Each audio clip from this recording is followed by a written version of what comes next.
Welcome to The Dead Life. Here's world-renowned medium, Allison DuBois. Today on The Dead Life, I'm taking you back to June 7th, 1992. 3 women disappeared in Springfield, Missouri. And after 30 years, the case is still cold. Cheryl Levitt watched her daughter Susie graduate from high school. This is a happy occasion for most parents, watching their children grow up and succeed. But for Cheryl Levitt, that happy occasion turned into what I could only imagine was a terrifying abduction and triple murder. To book a reading with me, email us at booking@AllisonDuBois.com. You can follow me on Instagram at Medium Allison, or you can watch me on YouTube to see new and past episodes of The Dead Life.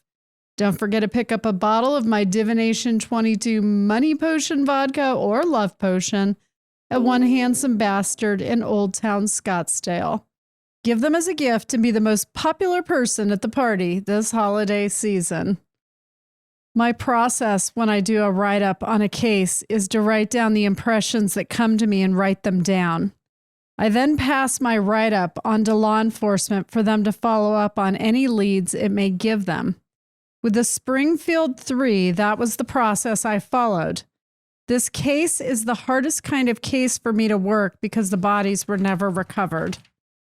When a body has been found, law enforcement has a greater likelihood of discovering evidence left behind through DNA or clues through manner of death. Those clues give me psychic breadcrumbs to follow into the nothingness around a murder that needs answering. For any of you who are trying to exercise your investigator sixth sense, please remember to do your write-up first without knowing any details around a case. Just look at a picture of the victim or the missing person, write their first name at the top of your file, and begin writing down the impressions that you pull from the energy of the crime. I do not collaborate with other psychics. It can muddy the waters, and if one of you is inaccurate, then the inaccurate details just took you in the wrong direction, and you don't want to risk that, so keep it clean. This case has a lot of problems. Let me set the scene for you. Susie Streeter and Stacy McCall attended their high school graduation ceremony on June 6, 1992. Their very proud parents watched their daughters achieve one of many milestones in a young person's life. On June 7th, Susie and Stacy decided to go out and celebrate by grad party hopping. Some reports said they were supposed to spend the night at their friend Janelle Kirby's house, but Stacy decided to stay at Susie's house instead. According to Janelle Kirby and Mike Henson, both friends of Susie and Stacy, the last time they saw Susie and Stacy, the girls had left Janelle's house, which was around the corner from the party they were at. And this was at around 2 a.m. on the 7th. So if they graduated in the formal ceremony on the 6th, then they went out the night of the 6th, but were last seen in the early mornings of the 7th of June. So at around 2 a.m., they left, and each girl left driving her own car. Stacy and Susie said they were headed to Susie's house to sleep and told Janelle to call them in the morning to go to Whitewater, which is a water park. That was the last time anyone saw or spoke to Susie Streeter or Stacy McCall, as far as we know. The third missing person is Cheryl Levitt, Susie's mother. The last time anyone heard from Cheryl was around 11 p.m. on the night of the 6th, when she was on the phone with a friend. Mrs. McCall, Stacy's mother, said she saw Cheryl Levitt at the graduation ceremony on the 6th at around 6 p.m. So 11 p.m. is around the last time anyone talked to Cheryl and knew she was okay. Now, let's look at the police report. Janelle Kirby started calling Susie's house around 7:30 a.m., several hours after last seeing her drive away. She called her several times that morning with no answer. Just the answering machine. Janelle and Mike went to Susie's house again at 12:30 in the afternoon. They stated that Susie and Stacy's cars were there, as well as the mother Cheryl's. This is a lot of reports, so bear with me. So Cheryl's car was in the carport. Janelle and Mike said the door was closed but unlocked. They rang the doorbell, they knocked, and then announced themselves as they entered the premises. They said the front porch light globe was broken but on. They went into Susie's room and the TV was on. They said all three women's purses were in Susie's room. I found that to be strange. Why would her mom, Cheryl's purse, be in her daughter's room? Unless the person who broke in led them to think it was a robbery. The purses need to be run for fingerprints and DNA. If they were well preserved by law enforcement, that could be done now. So I found the purses to be important, especially the mother's purse. If the abductors wanted to go through some sort of a ruse that they were just there for money and we're just going to, take you out and leave you on the side of the road to give us time to get away, that could be something that the women might have thought, that they would be okay if that were the case. Now, I know from working in law enforcement and with law enforcement for so long, you never allow somebody to remove you from where you're being abducted from. But I know that a lot of people would want to see if maybe they could get someone's attention. If they're out of the house, maybe they could get help. So I could see how people panic and move in that direction as well. Janelle and Mike left and came back later around 7:30 p.m. and said that everything looked the same. So they originally started calling at 7:30 a.m., kept getting the answering machine, stopped by around 12:30 in the afternoon, let themselves in, walked around the house, looked into Susie's room, saw the television set on, and left. I don't know if they went ahead and went to the water park thinking somehow the girls got picked up and would be there, and then came back later around 7:30 p.m. So that space of time I have no answer for because there was no follow-up report on this case. Mrs. McCall, Stacy's mother, and her husband arrived at Susie's house around 9 p.m., and Mrs. McCall called the police. When the police showed up to take a report, they stated that there were several people already at the house. All those present were friends of Susie and Stacy, along with their parents.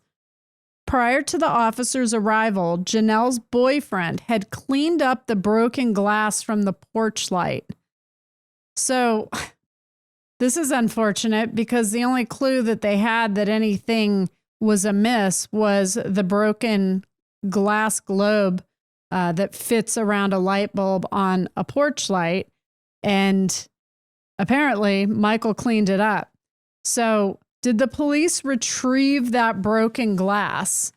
How did that break? Because if somebody was breaking it to get rid of the light so that they can be undetected by neighbors, I would think that it wouldn't be on, So the light bulb still seemed to be on, and that seemed to be obvious. So I thought the broken glass was strange because it really wouldn't have achieved anything as it pertains to giving them darkness as a cloak to be obscure and not be seen by the neighbors. Or did one of the girls or the mother break it on the way out, trying to get away? We don't have those answers. So Mrs. McCall told the officers that Stacy's swimsuit, her clothes, as well as the clothes she was wearing that night, were still in Susie's room. Officer Galt advised Mrs. McCall that he found jewelry, which Mrs. McCall stated that Stacy had been holding in her shorts pocket. So the jewelry was Stacy's, clearly, because her mother identified it and had known it to be in the pocket, but it didn't say where the police officer found the jewelry. Did he look in the pocket? Was it on the floor? Was she thinking it was a robbery and trying to pull out jewelry to maybe satiate the perpetrators and say, take this, take this? Maybe she didn't have money. So we don't know the answer to that either. Mrs. McCall said that her daughter Stacy would never leave without her purse, her medication for headaches and depression, and her makeup. Anyone who's had a teenage girl knows this is true, especially back in the 90s. So the officers interviewed the neighbors, and the next door neighbor wasn't home. There was no follow-up on that if they were able to talk to that neighbor later. And the other neighbors didn't see or hear anything suspicious. The officers then secured the residence, which by then was a contaminated crime scene. All of those people going back and forth, meaning well to see, to wait it out. Hopefully the girls come home and Cheryl comes home. They were contaminating the crime scene of any evidence that may have been there at the time. So that wasn't good. The police officers logged the house keys into property, and that was the end of the police report. I found the police report to be very short. I was limited in giving impressions since I didn't have access to the crime scene or crime scene photos. I don't live near Springfield, Missouri. I also don't have pictures of the remains to pull impressions off of.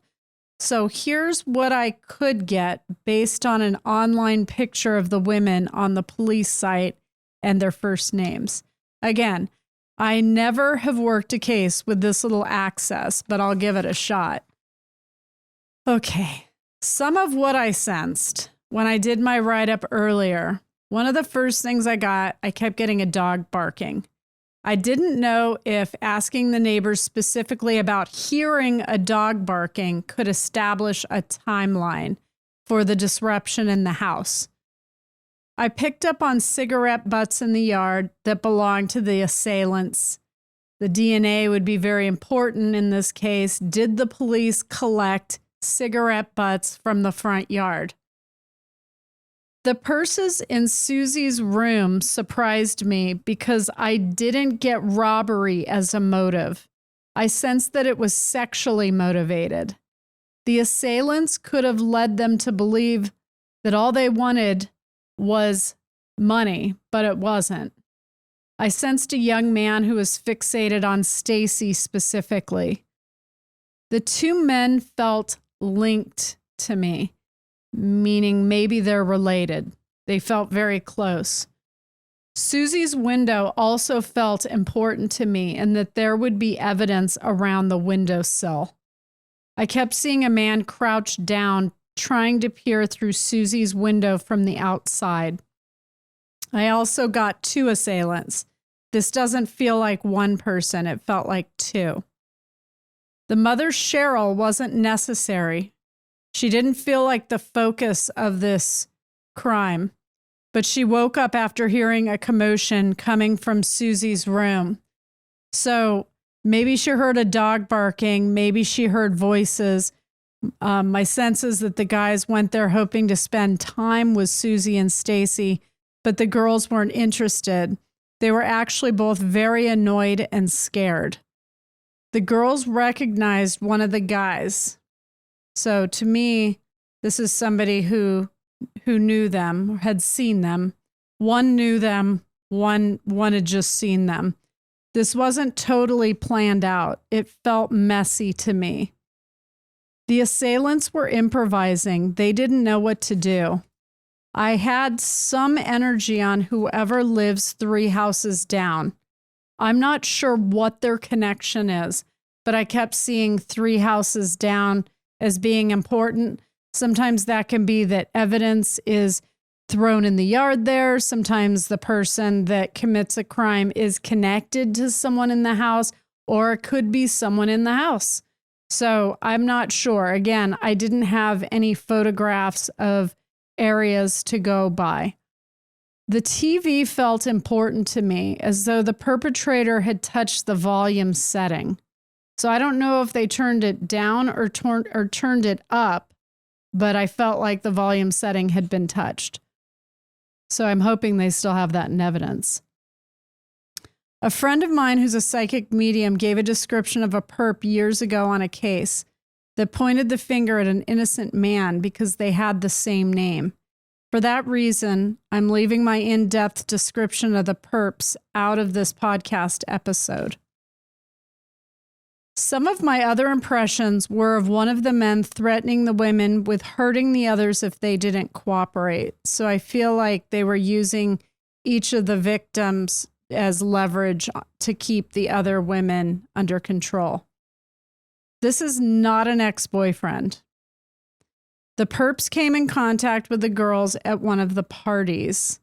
There was pizza served at this party. I know that sounds random for me to get, but I just kept seeing pizza connection to this. Maybe it helps decipher like which party they were at. Maybe one of the people worked for a pizza company in town. I just know pizza's connected. They decided to go to Susie's house. They knew the girls would be there. They waited just down the street in their car. This is sort of where it feels like smoking cigarettes, waiting it out. So if all the purses belonging to the victims, that's all 3 purses of the women, were in Susie's room, it was to try and give them a false sense of security that it was simply a robbery until they could subdue them or remove the women from the house, telling them they'd let them go unharmed later. The perps really didn't know what they were going to do with these women. Again, I didn't get robbery as the motive. I got it being sexually motivated. Maybe they told them they'd tie the girls to a tree in order to give the assailants themselves a head start to get out of town. I don't know what they told them. I just know that when the women left, they thought they were going to be okay. So at least one of the assailants also thought they were going to be okay. He didn't intend to hurt them permanently. The other man knew the women could identify them, and he wasn't going to let that happen. So after the night that they disappeared, I got the men moving after that night. So it'd be interesting to know which of the people connected to them packed up their truck and their car and took off. I also kept seeing a 313 sign. I looked it up, and it's a freeway that leads to Michigan. I don't know where those signs begin in reference to the town the victims are from. I just kept seeing the 313 sign. Maybe it's the road the guys took to get out of town. Maybe they moved to Michigan. Maybe they're originally from there. I just saw the Michigan connection to the assailants. I also kept seeing the woods, and the assailants hunt. They own guns and knives. They fish and camp, and they go to bonfires in this area. And there was also a barn-like structure nearby, possibly abandoned. In 1992, DNA was still in its infancy, and many police officers weren't trained to deal with proper crime scene procedures. From what I can tell, there were many mistakes made with securing the crime scene and preserving evidence. Evidence that science would one day be able to help produce clues to what happened on the morning of June 7th, 1992.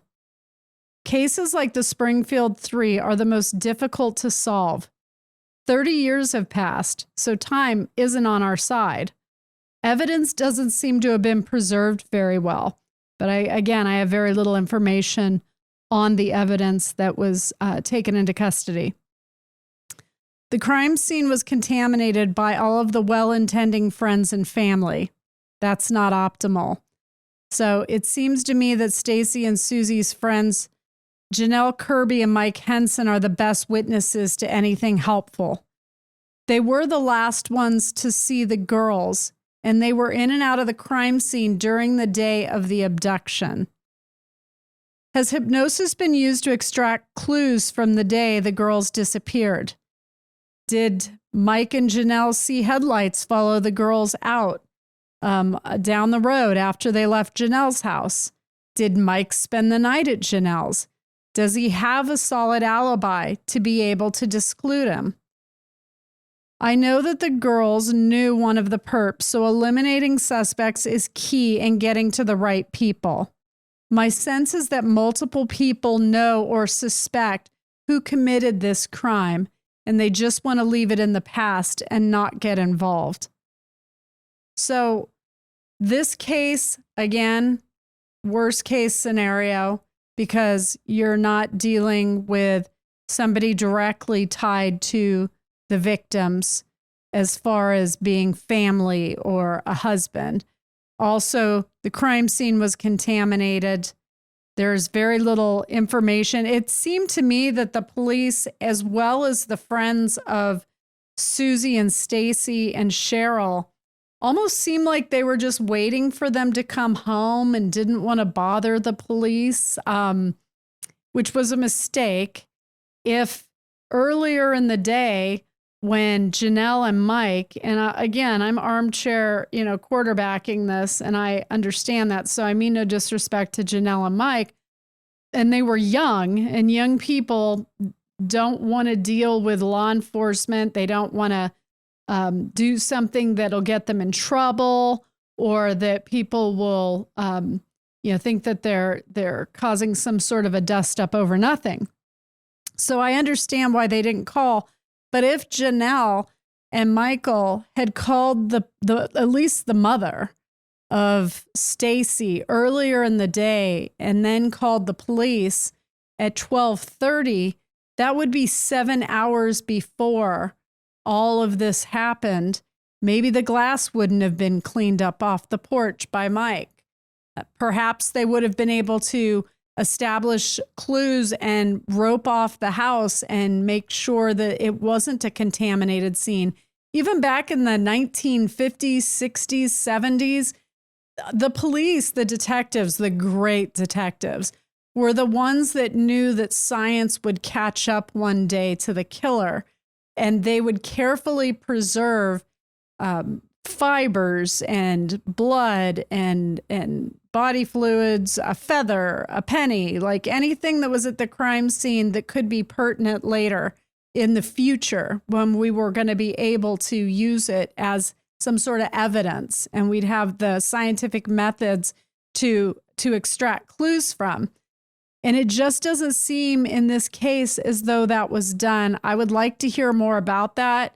It would be great if the police that handled this case would bring forth a lot of what they do have and the people that they have been able to eliminate who have alibis, so that, this can be looked at in its totality, removing some of these we don't know scenarios of what happened. Were there crime scene photos taken?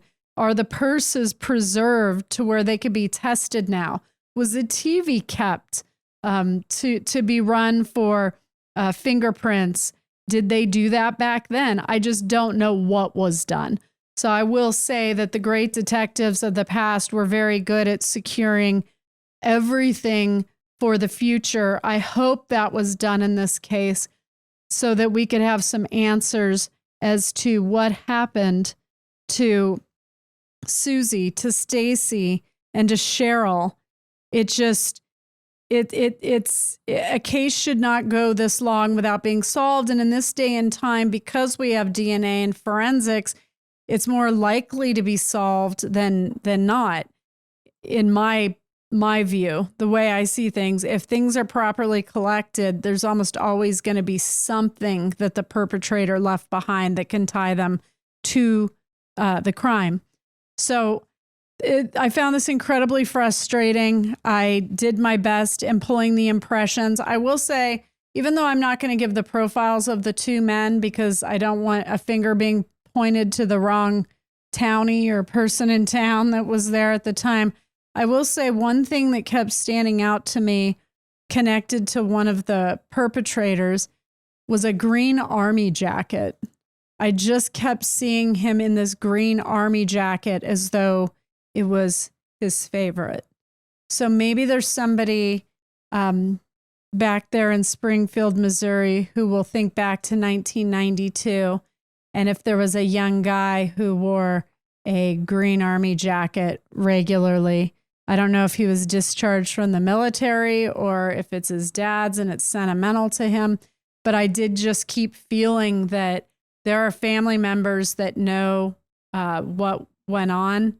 And there are friends other people that know, but nobody wants to address it. They want to put it behind them and move on as though it was some sort of an accident.